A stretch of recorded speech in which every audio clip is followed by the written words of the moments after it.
Bienvenue sur le podcast Heroic People, je suis Marc Baillet. Dans chaque épisode, nous vous présentons une personne inspirante ou un message pour vous aider à découvrir les clés de la transformation, du développement du potentiel et de la force d'âme. Nous apprenons les uns des autres et trouvons en soi le héros de notre propre vie. Partager nos convictions, partager nos vulnérabilités, dépasser nos peurs, se transformer pour pouvoir transformer le monde, agir ensemble. Jusqu'où peut-on aller ? Merci de passer du temps avec nous aujourd'hui.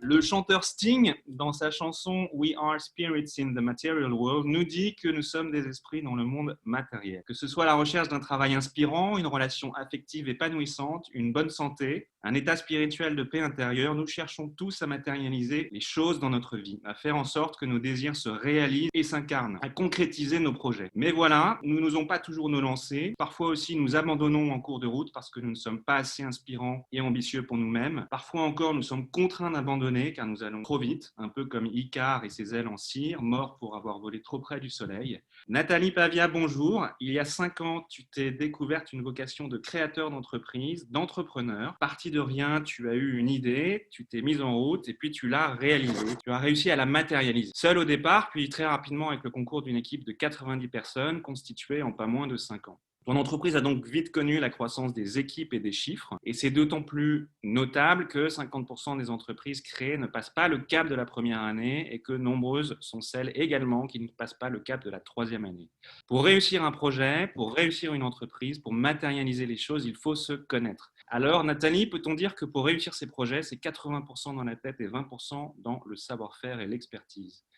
Nathalie, tu vas nous parler de ce qui t'anime, entreprendre avec passion et ambition pour réaliser ses rêves. Mais au préalable, j'ai une première question pour toi. Comment occupes-tu ton temps sur notre planète Terre ? Bonjour Marc. Alors il y a 2 phases. Il y a une première phase de ma vie, jusqu'à il n'y a pas très longtemps en fait, où j'occupais mon temps à m'occuper. C'est-à-dire que j'ai toujours fait beaucoup de choses à la fois, j'ai toujours beaucoup travaillé, beaucoup étudié. Effectivement, l'idée d'une société a germé assez tôt finalement. À 19 ans, j'avais déjà une petite société de 19 à 21 ans en même temps que mes études. Donc pendant tout ce temps, je me suis occupée à m'occuper, à me remplir de travail, de rencontres, d'activités. Et puis cette année, voilà, depuis 1 an, j'ai envie de plutôt m'occuper à transmettre, à essayer de ralentir un peu. Je pense qu'on peut être aussi efficace en ralentissant un peu le rythme, peut-être même plus. Avant de te lancer dans la création d'entreprise, quelle était ta plus grande peur ? Et maintenant que tu l'as accompli, quelle est ta plus grande fierté ? Je suis partie de mon job salarié toute fin 2014 et en fait, j'avais pas de peur du tout. Peut-être parce que justement, je connaissais pas le monde de l'entrepreneuriat. J'étais libérée, délivrée, j'étais soulagée, j'avais envie de faire autre chose, donc j'avais absolument pas peur, justement. Et je ne comprenais pas vraiment, d'ailleurs, les gens qui avaient peur pour moi ou qui me disaient quand même, t'as quitté un job, t'es bien payé, t'es mère de famille quand même. Au contraire, j'avais pas peur, j'avais les idées vraiment assez claires. J'avais l'idée de créer une société, j'avais l'idée de ce qu'on allait faire à peu près dans cette société, sans que ce soit vraiment un business model. Et j'avais pas peur du tout. Ce qui m'intéressait le plus, c'était de constituer une équipe. Vraiment, partir de zéro et constituer une équipe, recruter chacune des personnes, comme on fait un casting d'un film, et je trouvais ça génial. Donc, et ça, diriger des équipes, j'en ai déjà fait, donc ça me faisait pas peur du tout. Les peurs, elles sont venues après. Mais ce qui me rend le plus fière, c'est justement l'équipe. C'est pas tellement la croissance, la rentabilité, le chiffre d'affaires, c'est d'avoir fait, je pense, vivre à cette équipe des moments formidables, une aventure humaine au-delà du cadre professionnel. Vraiment, ça me rend fière parce que je le sens, c'est sincère. Quand j'ai des feedbacks de cette équipe, je sens que c'est sincère. Je pense que le pari que j'avais au début, qui était de constituer une société où les personnes soient les mêmes à l'intérieur et à l'extérieur de la société, ce pari-là, il est réussi. J'avais surtout envie de les faire gagner eux. J'avais envie qu'ils soient fiers d'être là. Dans une société de conseil, les consultants sont des ambassadeurs de la société. Donc plus ils sont heureux, sincères, contents, mieux c'est, parce qu'ils vont en parler spontanément. Nathalie, nous avons tous des obstacles ou peurs à surmonter. Quel est le principal défi et obstacle, qu'il soit mental, physique, émotionnel ou perçu, que tu aies rencontré ? Et comment l'as-tu transformé de manière concrète à ton avantage, ainsi qu'à celui des autres, de la communauté ? Les peurs sont pas arrivées avant, elles sont arrivées un peu après, quand je me suis confrontée à la réalité. Et là, j'ai commencé à prendre les premières objections. Bon, c'est bien joli votre truc, là, vous voulez constituer une équipe d'acheteurs de haut niveau, faire du conseil spécialisé en achat. Ok, bon, il y a des milliers de sociétés de conseil en France. Je vois pas comment tu vas exister dans ce monde.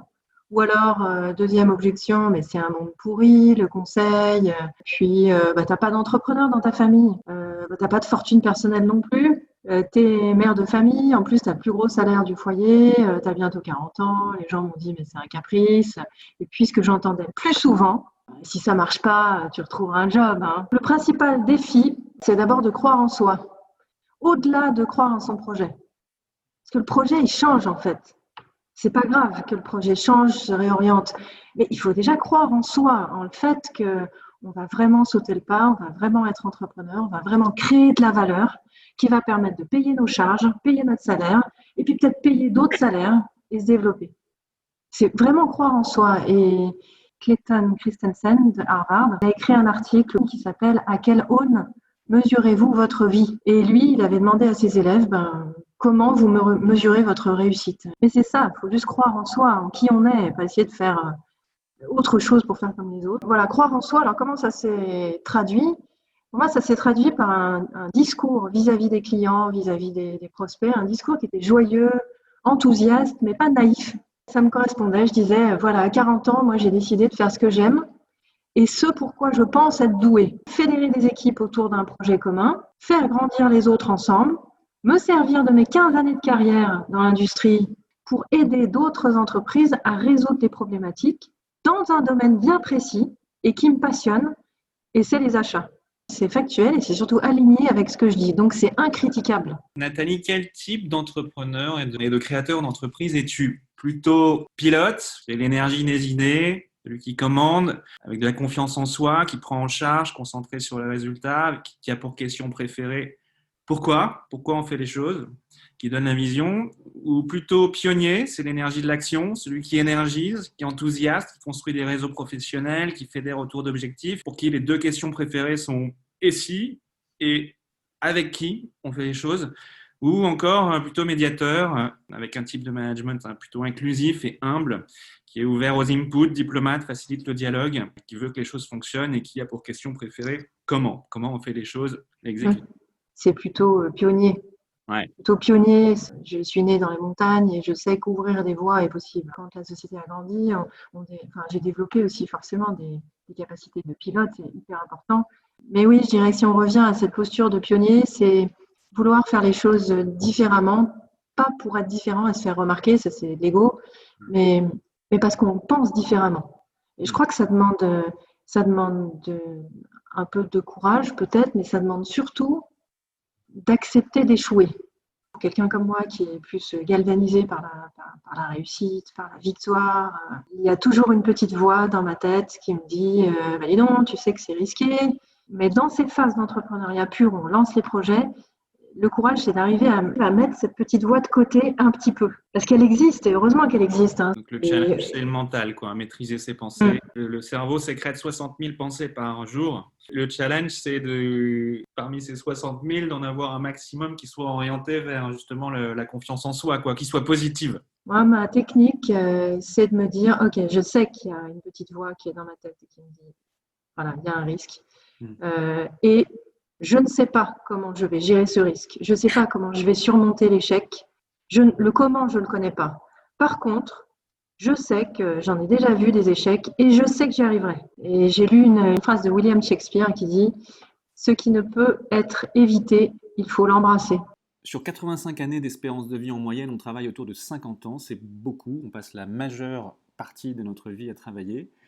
Le philosophe Jean Guiton disait « Tu dois utiliser ton travail à te bien construire ». Qu'as-tu appris sur toi-même à travers l'aventure très engageante de la création d'entreprise? C'est toujours intéressant de se retrouver face à soi-même. La première chose que je retiens, c'est m'en tenir à mes valeurs en toutes circonstances. C'est ce qui est important pour soi, qui n'appartient qu'à soi. Une valeur pour une entreprise n'est vraie que si son contraire est vrai. Par exemple, l'agilité, le fait d'aller vite, c'est une valeur dont le contraire, c'est-à-dire la recherche, prendre son temps, est vrai aussi. M'en tenir à mes valeurs en toutes circonstances, ça veut dire que quelles que soient les dizaines de décisions qu'on prend chaque jour, c'est ça le job en fait, c'est prendre 50 décisions tous les jours les moins mauvaises possibles, dont 5 à 10 sont fondamentales. C'est ça le job. Donc, comment vous voulez faire quand vous êtes face à des décisions, des micro-décisions, des macro-décisions? pour à chaque fois vous dire, ok, c'est le moins pire. Vous êtes commandant du sous-marin et vous pouvez que prendre les moins pires décisions. Donc, moi, je me suis raccrochée à mes valeurs, quoi. Ensuite, la deuxième chose, c'est une phrase d'Estée Lauder, qui est une femme entrepreneur, qui est patronne de la marque Estée Lauder. Elle dit « I never dream about success, I work for it ». Si on veut quelque chose, Il faut prendre en charge son destin. il faut prendre en charge, il faut commencer à travailler. Et la troisième chose, c'est de viser haut, de penser grand. Tous les très grands capitaines d'industrie, maintenant, la seule chose qui les intéresse, c'est d'aller sur Mars. Elon Musk et Jeff Bezos, ils nous donnent du rêve, en fait, ces gens-là. Moi, c'est pas la carrière d'entrepreneur d'Elon Musk qui me passionne. C'est juste le gars est perché, en fait. Il nous fait rêver. Au même titre que les philosophes, les poètes, il faut rêver. Oscar Wilde qui disait il te faut viser la lune, au pire tu atterriras dans les étoiles. Oui, c'est vrai. Et puis, peut-être aussi essayer d'apporter plus d'émotion et pas seulement l'image d'une femme battante. Plus d'émotion, plus d'empathie, on en a toujours besoin pour réussir nos projets. Voilà, on a tous des projets. Parfois, on les abandonne en cours de route parce que nos objectifs et nos stratégies pour les atteindre ne sont pas bonnes ou alors pas inspirantes ni réalistes. Toi, quand tu as démarré ton entreprise, tu t'es fixé des objectifs. Tu es parvenu à les réaliser, premièrement, mais aussi à les réaliser en temps et en heure. C'est suffisamment rare pour être souligné. Comment est-ce qu'on fait pour se fixer des objectifs pour nos projets en général qui soient inspirants pour nous-mêmes et pour les autres? Est-ce que fixer des objectifs, c'est utile? Oui. Mais il faut vraiment définir ce que ça veut dire un objectif. Et les objectifs, ils sont variables dans le temps d'entrepreneuriat. Il faut d'abord rêver, imaginer que, ok, quand je serai grand, on sera peut-être 100. Quand je serai grande, ce sera une société qui sera référente en achat, on gagnera de l'argent. Voilà. Ça, c'est de l'ordre du rêve. C'est-à-dire quelque chose qui reste un peu suspendu. On ne met pas forcément de moyens pour y arriver, mais ça reste quand même dans notre tête. Donc ça, il faut le garder. Ensuite, le premier objectif quand on démarre une société, c'est de survivre. Il ne faut juste pas se mentir. Le début, c'est ça. L'objectif, c'est de survivre, c'est de bien gérer un peu ses finances, et puis c'est de vendre, clairement. Après, arrive la phase où, deuxième étape de fixation d'objectifs, là, ça commence à marcher. Un gros client qui me fait confiance, qui me disait, mais vous vous rendez compte, c'est un risque pour moi de vous faire confiance, toute petite société. Il y a un gros enjeu, j'ai besoin de 12 acheteurs. Moi, j'étais 1. Je lui avais répondu, écoutez, pour vous, c'est un enjeu important. Pour moi, c'est un enjeu vital. Moi, si je réussis ce projet avec vous, je peux vivre, ma société vit et se développe. Si je rate, je meurs. Donc, je peux vous dire que si je vous dis oui, je vais dans votre projet, c'est que je sais que je vais réussir. Donc là, le but, c'était de ne pas perdre notre valeur. Ce n'est pas parce qu'on est petit qu'on doit se rabaisser, au contraire. Mais il fallait que la qualité soit absolument irréprochable. Il fallait que ce soit brillant.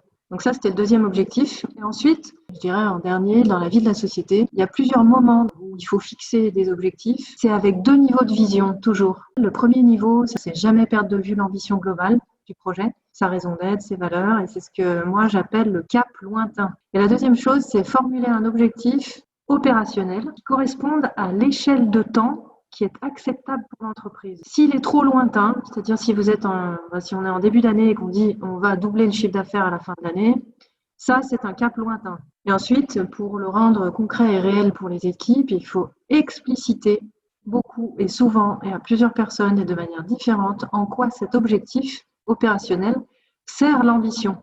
Je crois que mon job de skipper de bateau, si on reprend cet exemple, c'est de garder ce cap lointain et de rassurer les équipes sur le fait que chaque étape va bien dans le bon sens. L'objectif, c'est le chemin, en fait. L'objectif, c'est comme quand on était à l'école, dans la cour d'école, et qu'on faisait la course avec les copains. On courait jusqu'au poteau. L'important, c'est la course avec les copains. C'est pas le poteau.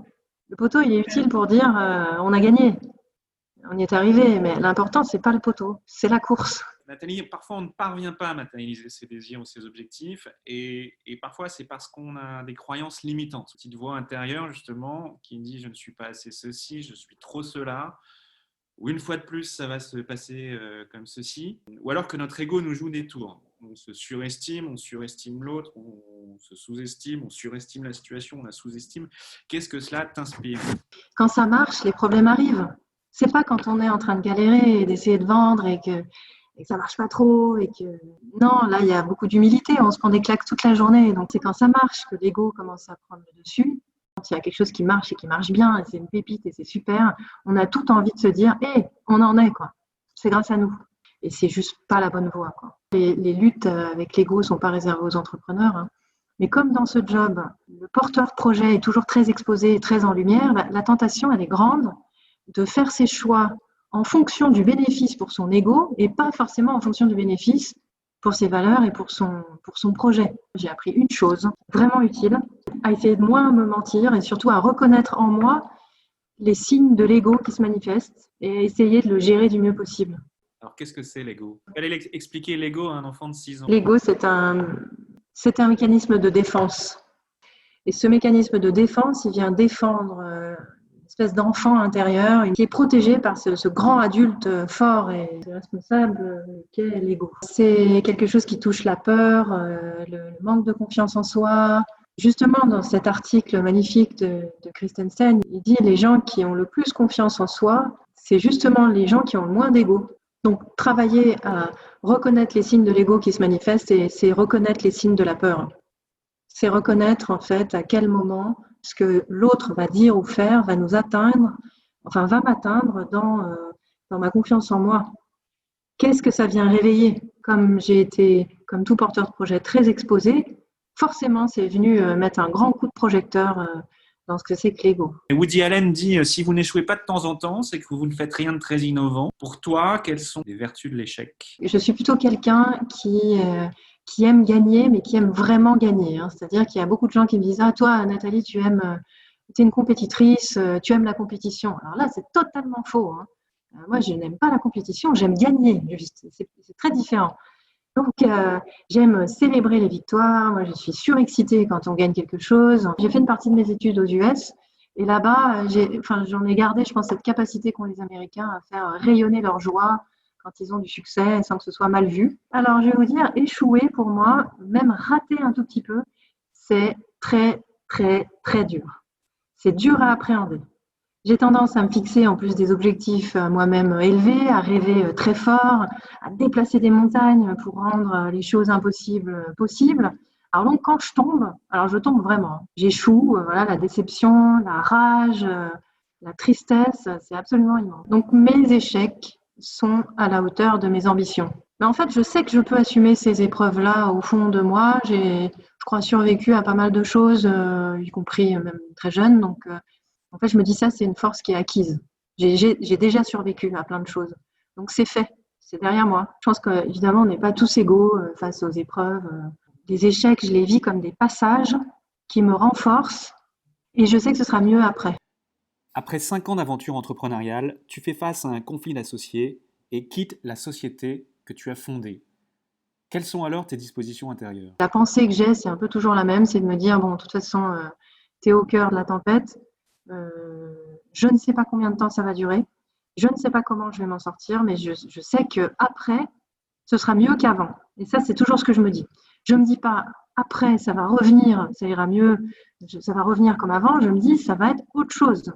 Ce sera sûrement mieux parce qu'on ne peut qu'avancer dans la vie, donc, ou alors ce sera juste différent, mais ce sera autre chose. Donc, je m'attache à essayer de matérialiser cette autre chose. La façon de surmonter, c'était à nouveau de se dire, fais ce que tu as envie de faire. Et ce que j'avais envie de faire, c'était de reprendre mes études. Alors pour le coup, vraiment, pas du tout le bon moment. Mais c'est la seule chose que je pouvais faire. C'est la seule chose que je pouvais maîtriser dans toute cette tempête, c'était ce que j'avais envie de faire. Chaque épreuve, il faut quand même bien se dire qu'est-ce qu'on peut décider, maîtriser en soi-même et qu'est-ce qu'on est obligé de laisser faire, et puis de laisser les vents tourner autour de soi, et puis s'accrocher à ce qu'on est capable de faire maintenant, et ici et maintenant, je dirais, et puis le reste, laisser faire. À propos de changement, nous cherchons tous à matérialiser des choses dans notre vie, que ce soit un travail inspirant, des relations épanouissantes, un cadre de vie agréable, une bonne santé, un état spirituel de paix intérieure, de l'esprit. Or, le changement est toujours à l'œuvre dans nos environnements, justement, et aussi chez les autres. Le changement, qu'est-ce que cela t'inspire? Comment anticiper le changement? Comment ne pas en être victime? Comment ne pas le subir? Comment s'adapter et changer rapidement? Comment apprécier le changement? Je dirais que c'est d'abord d'avancer un petit peu, c'est-à-dire d'agir d'abord. Bon, je fais quelque chose, même si ça paraît un peu désordonné, tant pis. J'avance quand même dans une direction Et puis après, une fois que j'ai un peu avancé et que je suis un peu sur le chemin, je peux me poser 2 secondes. Donc, je m'arrête, je réfléchis et puis je me dis: «Est-ce que je reviens en arrière? Est-ce que c'est pas le bon chemin? Est-ce que je continue? Est-ce que je déploie?» Cette façon de fonctionner où toute mon enfance, on m'a réfléchi. On m'a dit: «Mais enfin, Nathalie, réfléchis avant d'agir». Eh ben non, des fois, il faut agir un peu avant de réfléchir. Il faut faire des petits essais des fois et puis ensuite réfléchir. Do something. Quand tout Ouais. arrête, quand il ne se passe rien, il faut juste faire quelque chose. Qu'est-ce qui est important pour toi dans la vie, Nathalie? 3 valeurs essentielles. Essayer de faire de son mieux. Voilà, ça c'est ma valeur. Il faut essayer de faire de son mieux en se mentant à soi-même le moins possible. C'est le meilleur moyen, de rien regretter, et de continuer à construire la confiance en soi. La deuxième, c'est là aussi d'essayer d'être sincère, et c'est très différent d'être honnête. Être sincère, pour moi, c'est d'essayer essayer de ne pas aller à l'encontre totalement de ce qu'on pense ou ce qu'on ressent. Le vrai courage, c'est quand même le courage de ses sentiments. Et puis 3, une valeur, c'est ne pas se limiter. Ne pas se limiter, se laisser tranquille un peu. Tu es également mère de famille. Quels enseignements t'ont apporté le fait justement d'être mère de famille? D'avoir des enfants, ça m'a apporté le sens des responsabilités. Pour pouvoir être belle personne vis-à-vis de mes enfants, j'ai besoin de travailler. J'ai besoin de m'épanouir et j'ai toujours beaucoup travaillé. J'ai fait des études, j'ai toujours aimé ce que je faisais. Je me suis donné beaucoup dans mon travail, j'ai changé beaucoup, mais parce que c'est important. Ça me construit aussi. Donc, ce qui est sûr, c'est que je ne peux pas faire un choix entre être à 100% de mon temps avec mes enfants ou à 100% avec le travail. Pas possible. J'ai besoin des deux. Donc, ma façon d'essayer d'être une meilleure personne chaque jour pour mes enfants, ça a été de continuer à travailler. Voilà, le sens des responsabilités. Ça, c'est ce qu'ils m'ont appris. Ils m'ont appris aussi à relativiser. Merci Nathalie. 3 conseils pour entreprendre avec passion et réussir ses projets. En premier, moi, ce qui a marché pour moi, c'est de me poser la question, qu'est-ce que ça veut dire réussir? Donc, se demander pourquoi je veux entreprendre. C'est quoi réussir? À quel moment je suis content? Et qu'est-ce que c'est pour moi entreprendre? Pourquoi je veux entreprendre? Le pourquoi fondamental, il est là. Le deuxième, c'est de croire en soi. En fait, c'est un état d'esprit, c'est se dire pourquoi pas moi en fait. Puis le troisième conseil, c'est de commencer à faire un premier pas dans la direction. Quel que soit ce premier pas, même si ensuite on doit revenir en arrière, en faire un autre, changer de chemin, c'est pas grave. C'est la phrase célèbre de Lao Tzu qui disait la marche de 1000 lieues a commencé par un pas. Merci Nathalie. À l'inverse, quelle serait la recette pour ne pas réaliser ses rêves? Déjà confondre ce que c'est qu'un rêve et un projet. Donc il y a des rêves qui sont faits, pas forcément pour être réalisés. Et puis ensuite, je dirais, il suffit de rien commencer. Il suffit de continuer à rêver surtout. Il ne faut que rêver. Mais non, le mieux pour ne pas réaliser ses rêves, c'est de ne rien faire. Nathalie, avec qui est-ce que tu rêves de prendre un café? Je dirais avec une personne que j'ai rencontrée cette année, dans cette année de brouillard et de bataille, qui a illuminé ma vie par sa sincérité, sa bienveillance. Ça m'a désarmée d'un coup. Et je comprendrai certainement jamais pourquoi ni comment ça s'est envolé comme ça, mais c'est pas très grave. Ça reste quelque chose qui m'a beaucoup apporté. Si j'ai l'occasion de prendre un café avec lui, eh bien, ce serait cool. Merci Nathalie. Merci beaucoup. Nathalie, un proverbe africain dit « Seul, on va plus vite, à plusieurs, on va plus loin ». Qu'est-ce que cela t'inspire? Cette phrase, elle m'inspire la conclusion suivante, c'est que seul, on va plus vite, mais dans le mur, en fait. En équipe, non seulement on va plus loin, mais on va aussi plus vite. Pour quelle chose ressens-tu le plus de gratitude dans ta vie? À qui as-tu envie de dire merci? Alors, la gratitude et dire merci, ça passe d'abord par sourire aux gens et les regarder dans les yeux quand on leur parle. Même à la caisse du supermarché, même au contrôleur du billet de train. Voilà, ça, c'est une forme de respect et donc de gratitude. Donc, c'est ce que je m'applique à faire. Déjà, sourire aux gens et les regarder dans les yeux. Mes enfants, juste pour être eux-mêmes, en fait. Mon ex-mari aussi. Je pense quelques personnes de mon ex-société. Je remercie aussi assez étonnamment mes associés, et finalement mes associés du début, parce qu'en fait, oui, aujourd'hui, on est dans une espèce de bataille incommensurable, mais en fait, il n'y aurait pas eu de bataille s'il n'y avait pas eu d'aventure extraordinaire, en fait. Merci à eux d'avoir cru en moi au début. Quel conseil ou petit exercice simple et concret peux-tu proposer à ceux qui nous écoutent pour commencer à introduire le changement et améliorer toute leur vie et leur quotidien? Ce qui fonctionne pour moi, c'est d'arriver à énoncer à haute voix mes objectifs, mes plans et mes idées. En fait, on en revient toujours à commencer par un pas. Et ce pas, ça peut être la parole. Le fait de verbaliser ce que je veux, ce que je ressens, ce que j'aimerais réaliser, en fait, ça me permet de clarifier mes plans, d'être certaine que c'est bien ce que je veux. Le feedback de l'autre, sa réaction, me permet soit d'ajuster, soit de rester droit dans mes bottes. C'est droit dans mes bottes, c'est pas forcément... j'ajuste pas forcément ce que je veux faire en fonction du feedback de l'autre, mais ça me permet de me dire, ok, toi tu me dis que c'est pas ce qu'il faut faire, tout le monde me dit que c'est pas ce qu'il faut faire, mais ça me renforce en fait. La sensation que j'ai, c'est ça me renforce. Donc la recette, c'est l'action. La recette, c'est l'action. Tant que les pensées restent à l'état de pensée, en fait, ça tourne en boucle, ça finit par mourir. En voiture, par exemple, j'énonce à haute voix ce que je vais dire à mon interlocuteur. Voilà, je parle toute seule en voiture. Le fait d'entendre sa voix et de le formuler à haute voix, ça marche. Le Dalai Lama dit « Le vrai héros est celui qui vainc sa propre colère et sa haine ». Pour toi, qu'est-ce que cela signifie être le héros de sa propre vie ? L'héroïne de ma propre vie, c'est déjà d'arriver à aligner le plus souvent possible mes valeurs avec mes actes. Voilà, arriver à aligner mes valeurs avec mes actes le plus souvent possible. Évidemment, comme tout le monde, je m'arrange un peu avec la réalité. Je me mens un peu dans le miroir le matin en sortant de ma douche, évidemment. Mais j'essaye, ce qui marche pour être le plus aligné possible avec mes valeurs, d'essayer de me dire, ok, ce que je vais faire là correspond à mes valeurs. Ce qui a marché, c'est d'essayer de prendre un petit temps de recul, un petit temps de réflexion. Ce que je faisais pas trop avant, je fonçais dans l'action en me faisant beaucoup confiance. Là, je me fais confiance toujours pareil, mais j'essaye de prendre 24 heures. C'est la technique que j'ai utilisée depuis un petit moment. D'abord un petit peu pour des décisions importantes, et puis après tous les jours pour des petites décisions. J'essaye de prendre 24 heures, parce qu'en 24 heures, certaines émotions s'apaisent, on y voit un petit peu plus clair. Je dirais être aligné, vraiment être aligné avec ce qui nous anime, avec ses valeurs, avec ses propres contradictions aussi, avec son côté sombre aussi, assumer. Ouais. Assumer aussi ce côté sombre, c'est sûr. Pour toi, qu'est-ce que la force d'âme ?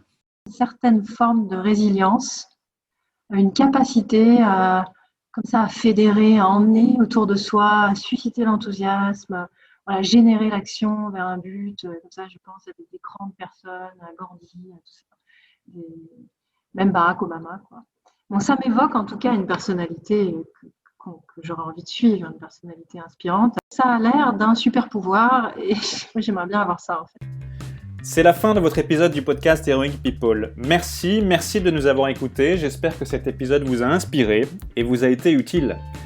Si c'est le cas, partagez-le à 1 ou 2 amis par SMS ou sur vos réseaux sociaux. Vous avez le pouvoir de changer la vie de quelqu'un et c'est maintenant. Vous pouvez retrouver cet épisode et son résumé écrit, mais aussi tous les autres épisodes sur le site du podcast heroicpeople.fr. Pour nous contacter, nous faire des suggestions, proposer des invités, c'est toujours sur le site du podcast que ça se passe, heroicpeople.fr, ou encore les réseaux sociaux LinkedIn, Facebook ou Medium. Enfin, sans vous, nous ne sommes rien, avec vous, nous sommes tout. Si vous avez été inspiré par cet épisode, alors laissez-nous un commentaire et quelques étoiles sur Apple Podcasts ou votre plateforme d'écoute préférée. Dites-nous comment le podcast vous a inspiré et contribue à améliorer votre vie. C'est grâce à cela que nous pouvons faire connaître le podcast Heroic People. Merci d'avoir écouté, il est temps maintenant d'agir et de révéler sa grandeur et sa force d'âme. À bientôt sur le podcast Heroic People.